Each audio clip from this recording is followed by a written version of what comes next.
In the region of tall trees, just a stone's throw away from Beach's Hope, rests a local settlement. The name of this settlement, in English, means Little Apple, but its true name, hailing from Spanish tongue, is Manzanita. This once thriving trading post has now been forced to close its doors temporarily due to the activity from a sadistic gang of killers who currently roam the area, the Skinner brothers.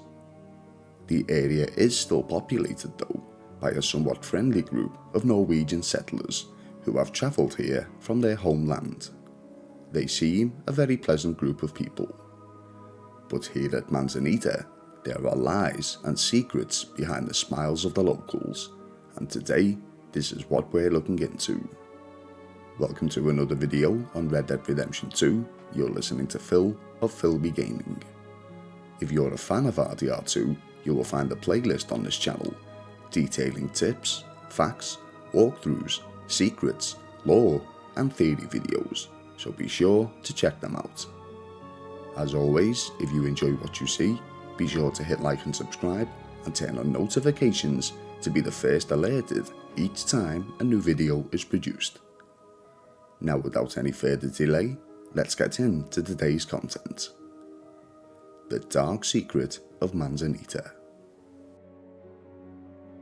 Those who have played the original Red Dead Redemption title from 2010 will be familiar with this location, as its trading uses are frequented by local hunters and trappers.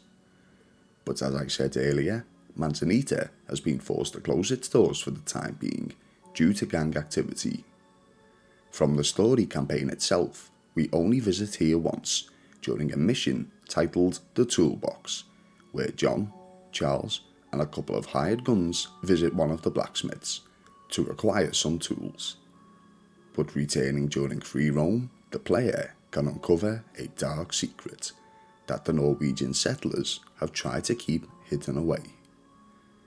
Visiting this settlement and speaking with the local populace gives off a very friendly and welcoming atmosphere, even allowing John to rummage through their belongings and taking whichever supplies he may need for the road. Things seemed to be going well upon my visit until I searched one particular hidden space.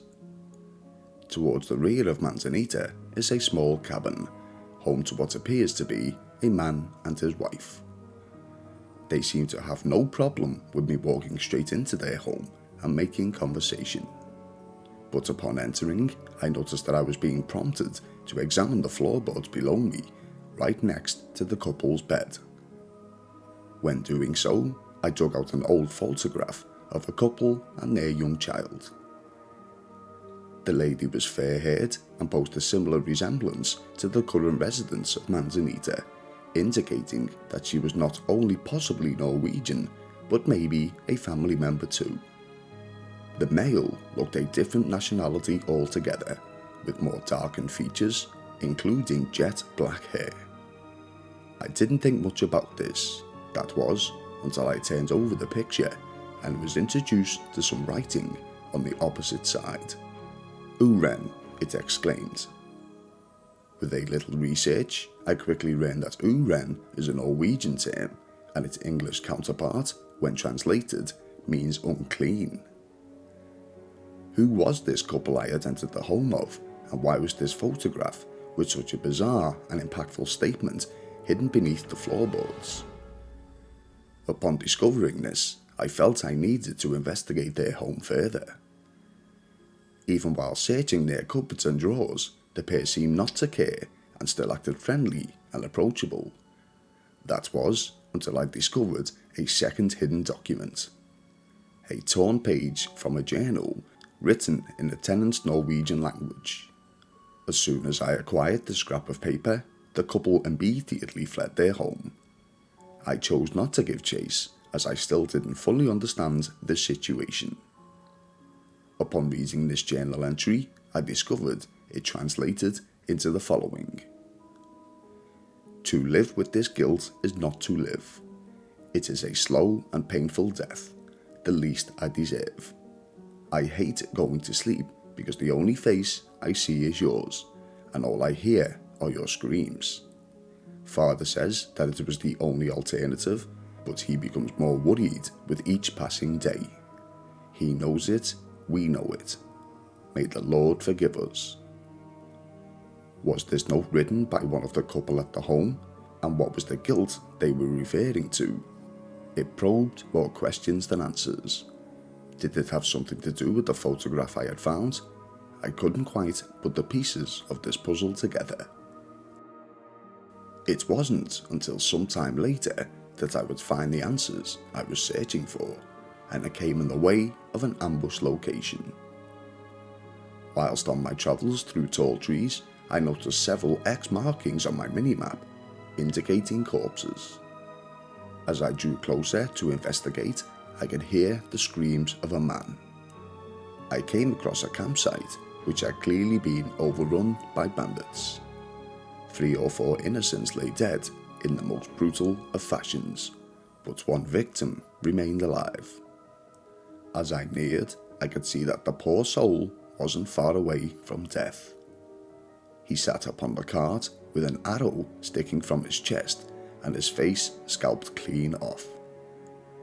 Knowing there wasn't anything I could do to help, I chose to stay with him in his final moments, as he declared what had happened to both himself and his fellow travellers.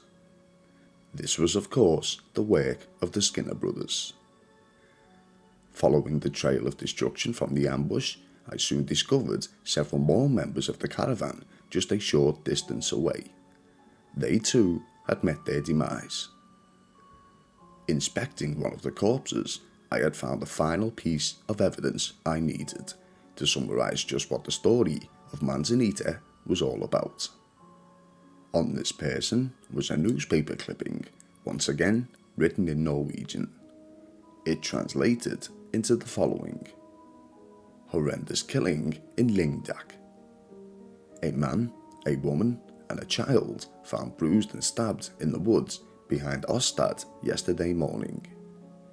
It is said that the man originally came from Tangier in French North Africa, and the woman was in a religious community who lived in a farm near Korsham. The child was no more than 2 years old.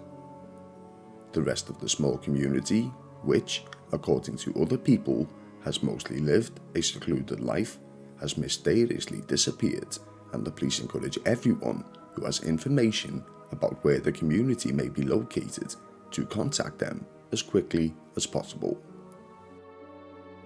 This concluded the hidden secret behind the settlers of Manzanita Post.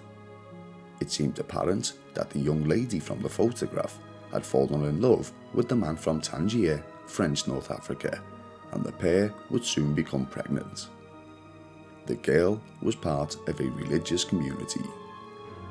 The locals had murdered her, her partner, and their 2-year-old child before fleeing the country and setting up shop at Manzanita Post. The settlers may have committed this horrendous crime feeling that the girl had betrayed their religious beliefs, or possibly they just didn't agree with her relationship with a man from a foreign nature to their own. The reasons behind the brutal slayings remain unknown, but one thing is for certain. The Norwegian settlers at Manzanita Post are burying a truly dark secret.